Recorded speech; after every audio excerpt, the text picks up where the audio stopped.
Uttaranchal University, Dehradun, NAC A+ accredited university. Hi hello నమస్తే welcome to our channel మనం TV. నేను మీ శాన్వి. ఈ రోజు మనతో పాటు సీనియర్ పొలిటికల్ అనలిస్ట్ కట్ట కార్తిక్ గారు ఉన్నారు. ఆయనతో మాట్లాడి ప్రస్తుత రాజకీయాల గురించి తెలుసుకుందాం. హాయ్ సార్, నమస్తే. నమస్తే. ఏపీ తెలంగాణ రాష్ట్ర విభజన జరిగి 10 సంవత్సరాలు అవుతుంది. మరి ఈ రోజు వైవి సుబ్బారెడ్డి గారు మన ఏపీకి రాజధాని క్రియేట్ చేసుకునే స్తోమత లేదు, అప్పటి వరకు హైదరాబాద్ని ఉమ్మడి రాజధానిగా ఉంచుదామని అంటున్నారు. దీనికి మీ స్పందన ఏంటి? రాష్ట్ర విభజన జరిగింది 2014లో, ఇప్పుడు 2024 నడుస్తుంది, అంటే 10 సంవత్సరాలు. వైసీపీ అధికారంలోకి వచ్చి 2019, అంటే ఇప్పటికి 5 సంవత్సరాలు.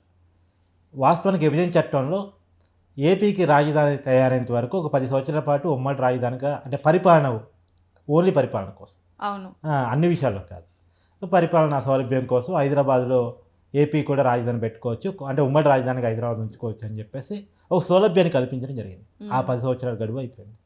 వైసీపీ 5 సంవత్సరాల పరిపాలన గడిచిపోయింది. మరి 2019లో అప్పుడు అనని మాట 2024 ఎలక్షన్స్ ముందు ఎందుకు అంటున్నారు ఈ మాట అంటే, వైసీపీ ఎన్నికలకు వెళ్తున్నప్పుడు ఒక ప్రతిబంధకం ఎదురవుతుంది. జగన్ గారి సొంత చెల్లెలు షర్మిల గారి నుంచి, ప్రతిపక్ష టీడీపీ నుంచి పెద్దగా ఎదురవుతున్నటువంటి పెద్ద ప్రశ్న, సామాన్య ప్రజల నుంచి కూడా ఎదురవుతున్న ప్రశ్న ఏంటంటే, ఏపీకి రాజధాని ఏంటి? అవును, ఇది చాలా పెద్ద టాపిక్గా మారిపోయింది. వైసీపీ ఆన్సర్ చెప్పలేని క్వశ్చన్గా మారిపోయింది. సో ఇప్పుడు సమాధానం ఎత్తుక్కోవాలి. ఎన్నికలకు వెళ్తున్నాం, ప్రజలు అడుగుతారు, సమాధానం ఎత్తుక్కోవాలి. సమాధానం ఎత్తుక్కోవాలనుకున్నప్పుడు భావోద్వేగాన్ని ముడిపెట్టాలి అనే దానికోసం ఇది చేస్తున్నారని నేను అనుకుంటున్నాను.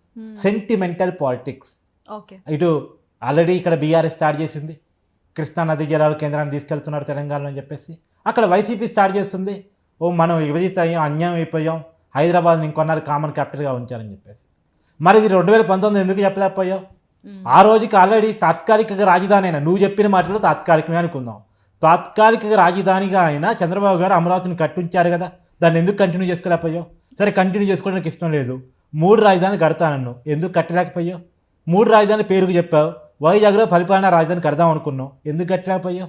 ఇవాళ న్యాయపరమైన చిక్కులు ఇవాళ గుర్తొచ్చాయా? ఇన్నాళ్ళేంది మన న్యాయపరమైన చిక్కులే నిజమని మనం అనుకుందాం. ఎందుకు ప్రతి దసరాకి నేను వైజాగ్ నుంచి పరిపాలన చేస్తా, అదిగో దసరాకి అని ముహూర్తాలు జగన్ గారు పెట్టారు. ఎప్పటికాడు మొన్న దసరాకు ముందు కూడా దసరా నుంచి వైజాగ్ నుంచి పరిపాలన చేయబోతున్నాను, ఇది జగన్ గారు చెప్పిన మాట. ఏపీ ముఖ్యమంత్రి, వైసీపీ అధినేత జగన్మోహన్ రెడ్డి గారు చెప్పిన మాట, కార్తీక్ చెప్పిన మాట కాదు.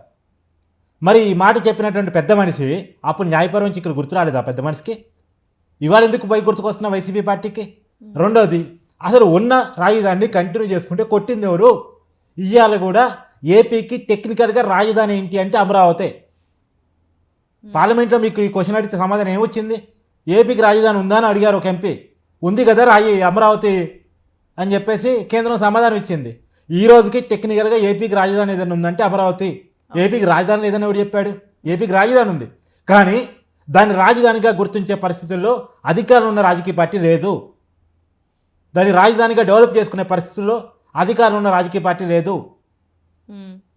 అంటే రాజధాని అంటే ఏదో మహాపదార్థం కాదు. రాజధాని అంటే సెక్రటరేటు, న్యాయ వ్యవస్థ, కార్యనిర్వాహక వ్యవస్థ అన్నీ ఒకచోట ఉంటాం. శాసన వ్యవస్థ, కార్యనిర్వాహక వ్యవస్థ, న్యాయ వ్యవస్థ, ఈ 3 ఒకచోట ఉంటాం, అది రాజధాని అని ఇచ్చిన మీనింగ్. కానీ ఈ మూడింటిని కూడా వేరు వేరు చోట పెట్టుకుని రాజధాని పెట్టవచ్చు అనేది వైసీపీ కొత్త నిర్వచనం చెప్పింది. సరే, కొత్త నిర్వచనం, పాత నిర్వచనం. నీ కొత్త నిర్వచనం నిజమైందాక పాత నిర్వచనాన్ని ఉంచుకోవడానికి నీకు అడ్డెవరు వచ్చిండు?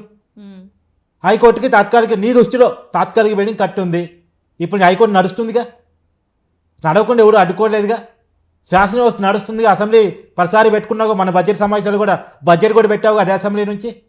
అసెంబ్లీ ఉందిగా, సచివాలయం ఉందిగా, సచివాలయం నుంచేగా మంత్రులు పరిపాలన చేస్తున్నారు, ఎమ్మెల్యేలు పోతున్నారు, అధికారులు పరిపాలన చేస్తున్నారు, సిఎస్ కూర్చుంటున్నాడు. అంటే సీఎం గారేమో ఆయన క్యాంప్ ఆఫీస్ దాటి బయటకు రాడు, తాడేపల్లి ప్యాలెస్ దాటి బయటకు రాడు, వేరే విషయం అనుకోండి.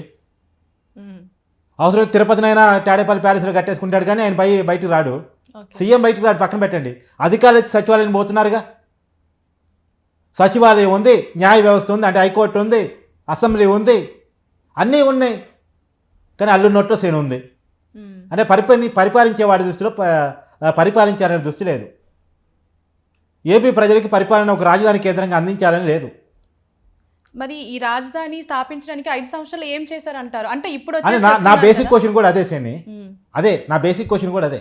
ఏంటంటే ఇప్పుడు వైజాగ్ రాజధాని అని నువ్వు అనుకున్నావు అనుకో, ఒకదానికి వైజాగ్ సీఎం గారిపై కూర్చోడానికి ఎవరడ్డి చెప్పండి? జగన్మోహన్ రెడ్డి గారు వైజాగ్ పోయి వైజాగ్లో క్యాంప్ ఆఫీస్ ఏర్పాటు చేసుకొని అక్కడి నుంచి కూర్చొని ఇక్కడ నుంచే నేను పరిపాలన చేస్తా అంటే ఎవరు అడ్డు వచ్చారు చెప్పండి? అసలు రాష్ట్రంలో సీఎం ఇక్కడి నుంచే పరిపాలించాలని ఏమైనా చట్టం ఉందా? రాజ్యాంగంలో నిబంధన ఉందా? లేదు కదా. ఇప్పుడు కేసీఆర్ గారు 10 సంవత్సరాలు ఎక్కడి నుంచి పరిపాలించాడు? బేగంపేటలోని ప్రగతి భవన్ నుంచి, ఆయన ఫామ్ హౌస్ నుంచి, అంతే కదా. ఈ రోజున సెక్రటరీకి వచ్చాడా? ఇప్పుడు నువ్వు అట్నే వైజాగ్లో కూర్చొని పరిపాలిస్తే ఎవడు కాదన్నా? నీకు వైజాగ్కే ఇష్టమై ఉంటే, వైజాగ్కే పెట్టాలనే ఉద్దేశం నీలో ఉంటే కాదు. నీ దృష్టిలో ఏదో రాజధాని కట్టాలని కాదు, నీ దృష్టిలో రాజధాని కట్టకుండా తప్పించుకోవాలని నీ కోరిక. ఎందుకంటే రాజధాని కట్టాలంటే కొంచెం పెట్టుబడి పెట్టాలి, ఆ పెట్టుబడిని నువ్వు దోసుకోవాలి.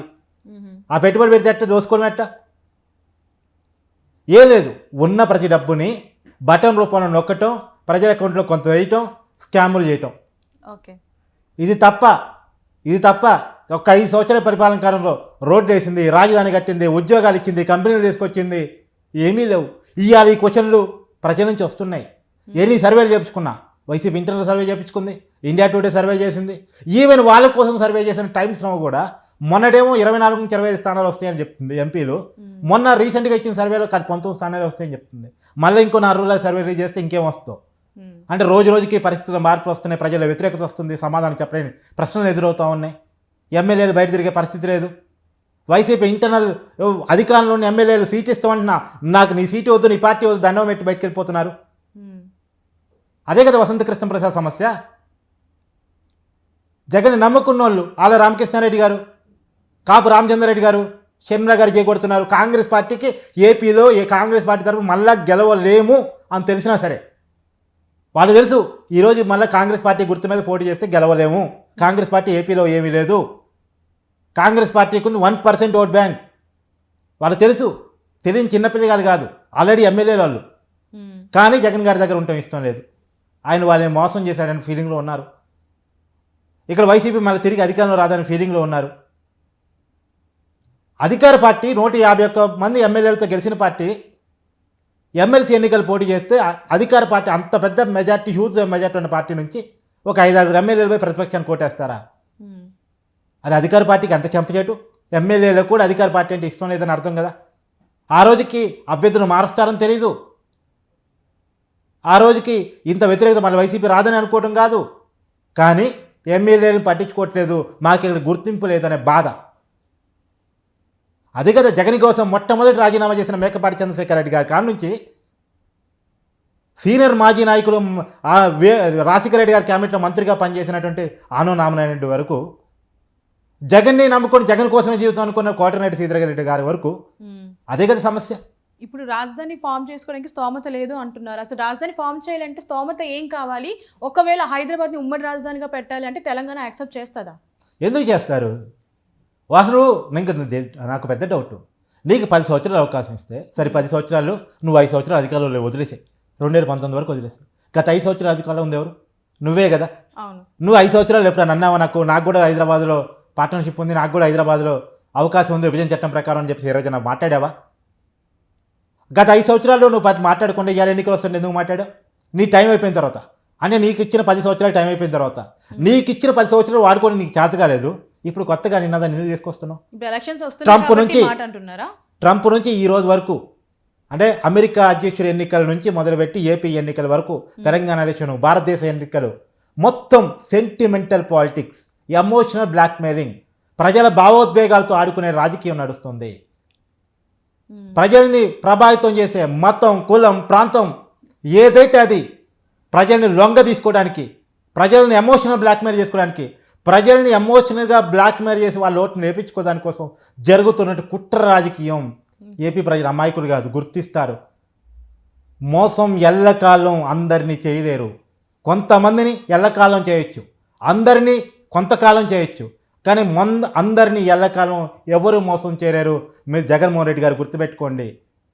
ఇది భావోద్వేగాన్ని రెచ్చగొట్టే రాజకీయం, తెలుగు ప్రజల మధ్య చిచ్చుపెట్టే రాజకీయం, ప్రజల మధ్య మరోసారి భావోద్వేగాన్ని రెచ్చగొట్టే రాజకీయం.